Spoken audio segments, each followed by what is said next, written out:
प्रजासत्ताक दिवस आहे आज आणि सगळ्यांना याच्या खूप खूप शुभेच्छा. जिलेबीचा आज मान असतो म्हणलं आज मस्त जिलेबी बनवूयात. तर पाकासाठी सव्वा वाटी साखर, सव्वा वाटी पाणी, केशरी फूड कलर, 1 चमचा वेलचीची पूड घातली आहे. मिश्रणाला चांगली उकळी आली की 2 ते 3 मिनिटं पाक शिजवून घ्यायचा. हलकासा चिकटपणा करून घ्यायचा आहे. 1 किंवा 2 तारी करायचा नाही.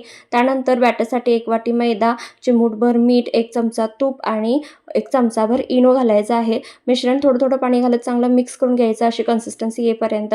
त्यानंतर एक प्लास्टिकचा कागद घ्यायचा, दोन्ही साईडने कट करून घ्यायचा, एका पेल्यामध्ये घालायचं आणि हे बॅटर अशा पद्धतीने सील करून घ्यायचं.